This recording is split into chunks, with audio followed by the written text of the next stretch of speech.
আপনারা যেগুলো বলেন ওই হাউসকিপিং আপনারা জানেন কোন দরজাগুলো খোলা, বাইরে ওয়াশরুম আছে। আর সব থেকে গুরুত্বপূর্ণ যেটা সেটা হচ্ছে এই যে অর্গানাইজেশন যেখানে আমরা আজকে আছি তাদের নিয়ম কেউ দাঁড়িয়ে থাকবেন না হলে। আপনাদের বারবার করে অনুরোধ করছি, এখনো প্রচুর সিট আছে, এদের নিয়ম দাঁড়িয়ে থাকা যাবে না। এবং যারা দাঁড়িয়ে থাকতে চাইছেন তারা বাইরে গিয়ে দাঁড়াতে পারেন অথবা পাশের অডিটোরিয়ামে গিয়ে প্লিজ বসুন। আমরা আমাদের মূল অনুষ্ঠানে চলে আসছি। প্রথমেই খুব আকর্ষণীয় এবং আমাদের সমাজের অত্যন্ত নামকরা, নামী এবং দামি এবং সম্মাননীয় তিনজন মানুষকে আমরা আজকে পেয়েছি এবং তাদের আমরা মঞ্চে ডেকে নিচ্ছি। সিনিয়র অ্যাডভোকেট জয়ন্ত নারায়ণ চ্যাটার্জি,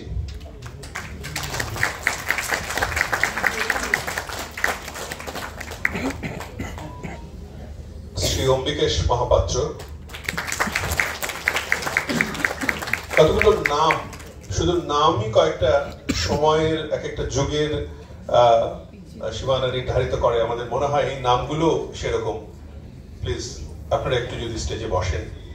এবং তৃতীয় নামটাও অত্যন্ত শ্রদ্ধার একজন সৃষ্টিশীল মানুষের, এই সময়ের সম্ভবত সব থেকে এগিয়ে থাকা সাহিত্যিক, সব থেকে শ্রদ্ধেয় সাহিত্যিকদের একজন, শ্রী স্বপ্নময় চক্রবর্তী।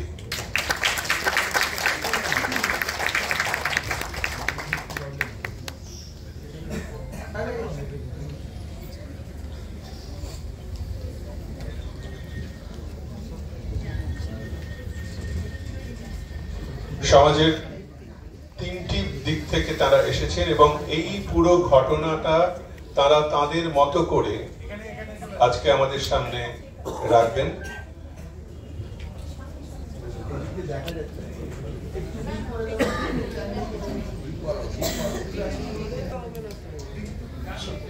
শ্রদ্ধেয় জয়ন্ত নারায়ণ চ্যাটার্জিকে কিছু বলার জন্য অনুরোধ রাখছি।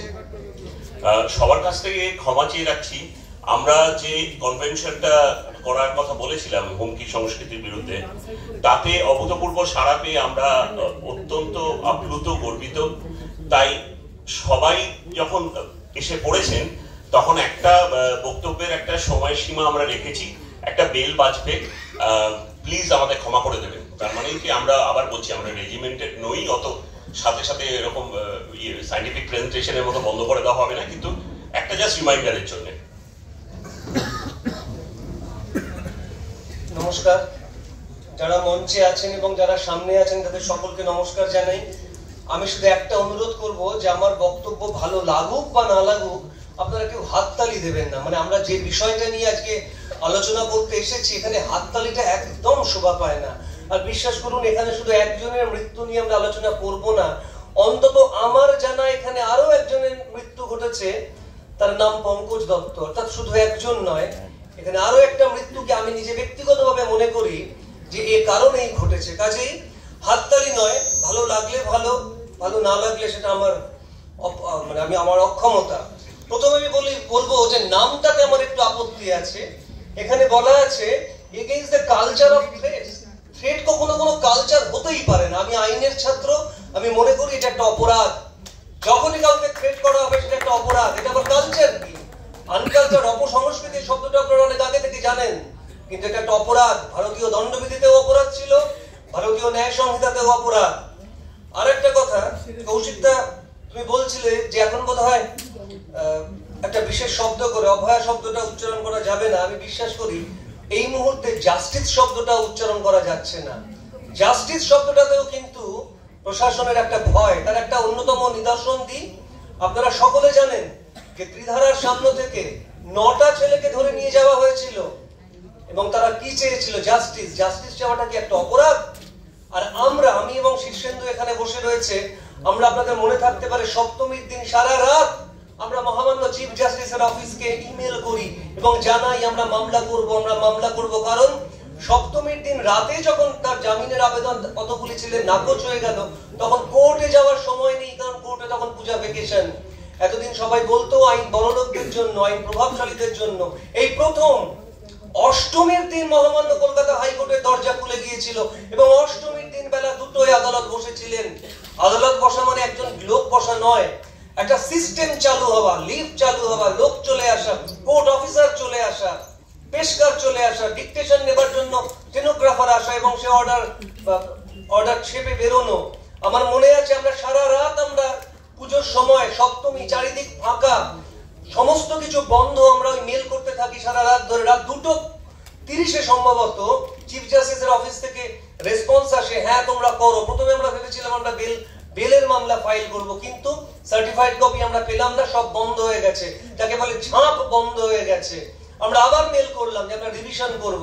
চিফ জাস্টিস, মহামান্য চিফ জাস্টিসের অফিস থেকে আমাদের কাছে প্রশ্ন এলো অত রাতে বা মাঝরাতে, এই বললে তোমরা বেল মামলা করবে, দুজন জজ সাহেবের বেঞ্চ, এখন কেন বলছো যে তোমরা রিভিশন করবে? তখন আবার আমরা বোঝালাম যে হুজুর আমরা পারছি না, সার্টিফাইড কপি পাচ্ছি না, আমাদের রিভিশন করতে হবে, সিঙ্গেল জাজের বেঞ্চ। মহামান্য বিচারপতির অফিস সম্মত হলেন এবং অবশেষে 9টা ছেলেকে ছেড়ে দেওয়া হলো।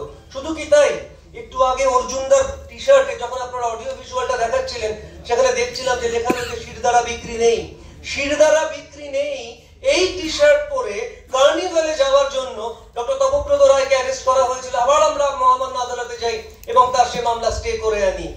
অর্থাৎ একের পর এক আক্রমণ এসছে, একের পর এক আক্রমণ এসছে।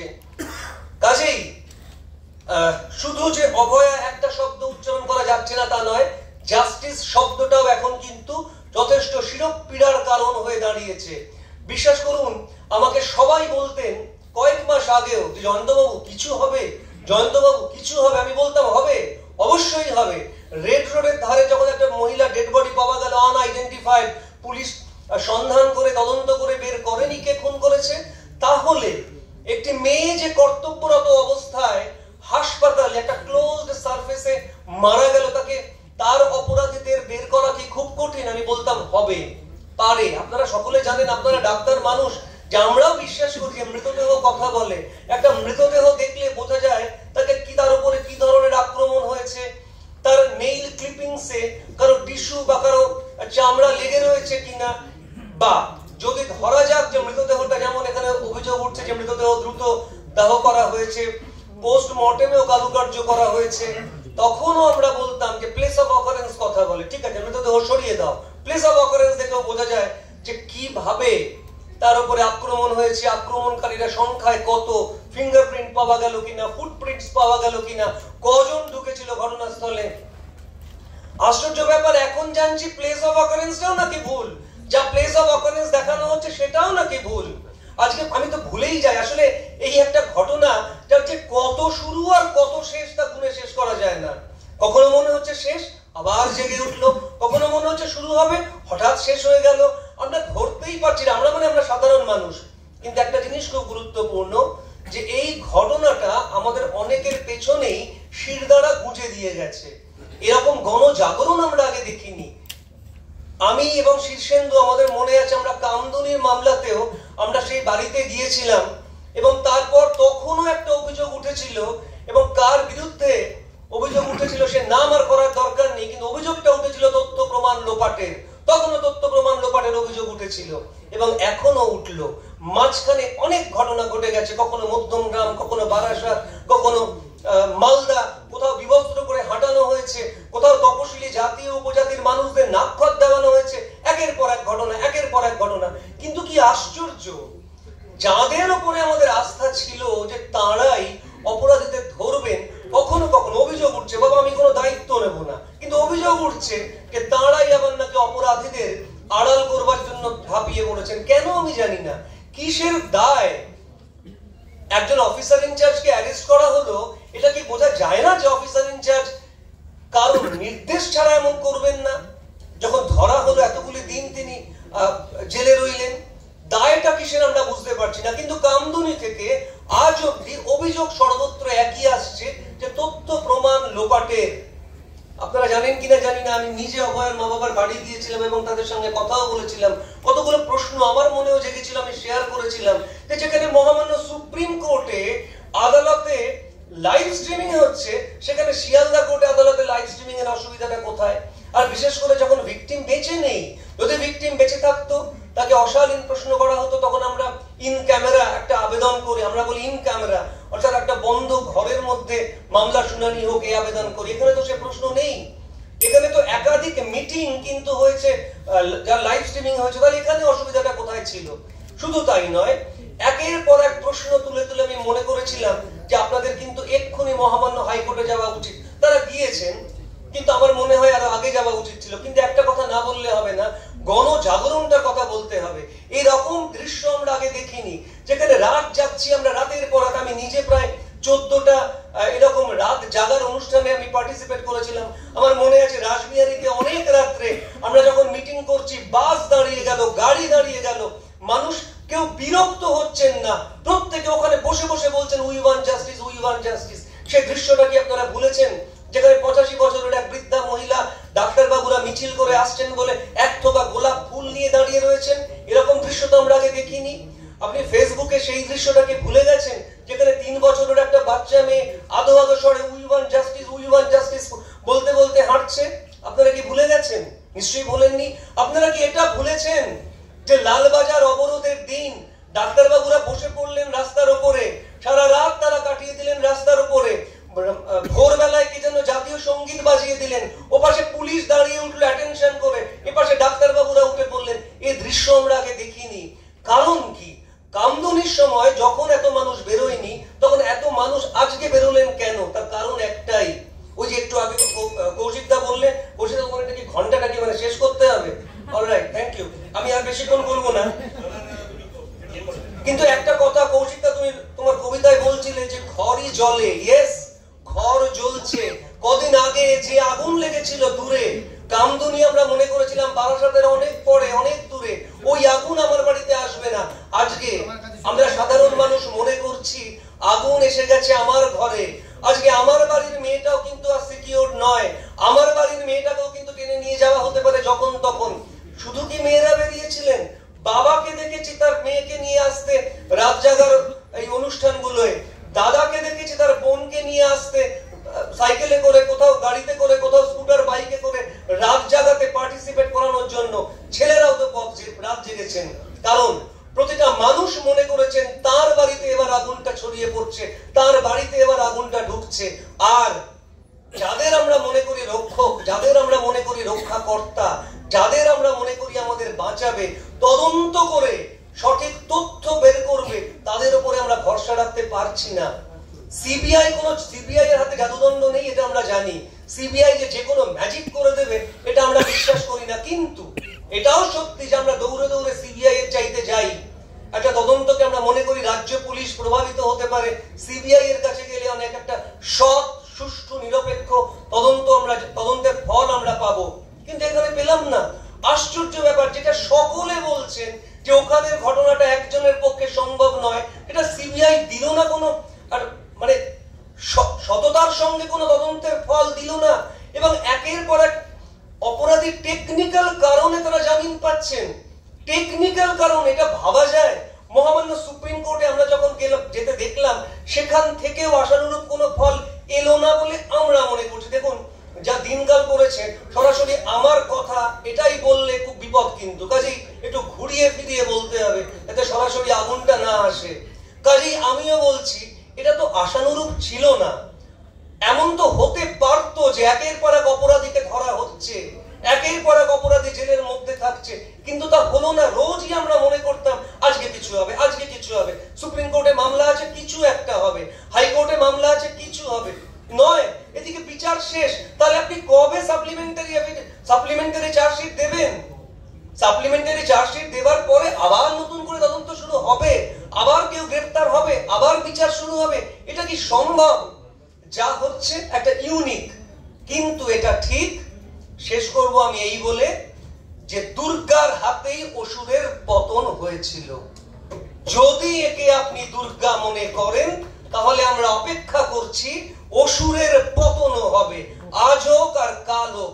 এই গণ কনভেনশন তারই প্রমাণ। পঙ্কজ দত্ত শুধু অভয়া নয়, পঙ্কজ দত্ত আমাদের একটি করে শিরদাঁড়া দিয়ে গেছেন। এই শিরদাঁড়া যেন সফল হয়, এই শিরদাঁড়া যা আমরা খুঁজে বেড়াচ্ছিলাম এতদিন, এই শিরদাঁড়া বোধহয় আমরা পেয়েছি। শুধু আপনারা যে মাননীয় কমিশনারকেই দিয়ে এসছেন তা নয়, এই শিরদাঁড়া বোধহয় সকলকেই দেওয়া আছে। এই শিরদাঁড়ার ফল যেন আমরা দেখি। এই কনভেনশনে যে এতগুলি মানুষ এসেছেন এ যেন ব্যর্থ না হয়। আর একটা কথা বলবো, আমি জানতে পারছি যারা রাত জাগার অনুষ্ঠানে পার্টিসিপেট করেছিলেন তাদেরকে নাকি মিথ্যে মামলা দেওয়া হচ্ছে। আমাদের সকলের সতর্ক থাকতে হবে, একজোট থাকতে হবে। এই গণ কনভেনশনে আমরা যেন সেই প্রতিশ্রুতি, সেই শপথ যেন নিই যে আমরা সকলে এক। যখনই কেউ বিপদে পড়বে আমরা যেন পথে নামি, আমরা যেন রাস্তায় নামি। আমরা যেন কখনো মনে না করি হতেও পারে কিছু একটা হয়ে তো ছিল, না হলে ওনাকে কেন বলা হলো। যে যেমন পঙ্কজ দত্তর ক্ষেত্রে হয়েছিল, পঙ্কজ দত্ত যে কথাটা বলেছিলেন আপনারা বিশ্বাস করুন, ওনার মামলা আমি নিয়ে পড়েছি হাইকোর্টে। তাকে থানায় ডেকে অপমান করার মতো কিছু ছিল না। কিন্তু রোজিনা বঙ্গ টিভির তার সেই ফেসবুক যদি আপনারা দেখেন, সেখানে বলছেন ওই মহিলারা যারা জুতোর মালা নিয়ে অপেক্ষা করছিলেন যে আমাদের পুলিশ খবর দিয়েছে, পুলিশ ডেকে এনেছে। এটা কি কাম্য? জাস্টিস যে একটা মানুষকে এভাবে অপমানিত, অসম্মানিত হয়ে মৃত্যু মুখে পতিত হতে হবে? এই জন্য কি আমরা বেঁচে আছি, শিক্ষা দীক্ষা পেয়েছি? এই জন্য কি আমরা আজকে স্বাধীন দেশের নাগরিক? জাস্টিস চাওয়াটা আজকে এতটাই অপরাধ হয়ে উঠেছে? এই প্রশ্ন আমি আপনাদের করলাম। আর বেশি সময় নেব না। নমস্কার। প্লিজ কেউ হাততালি দেবেন না। ভালো লাগলে ভালো, খারাপ লাগলে আমার অসহায়। নমস্কার।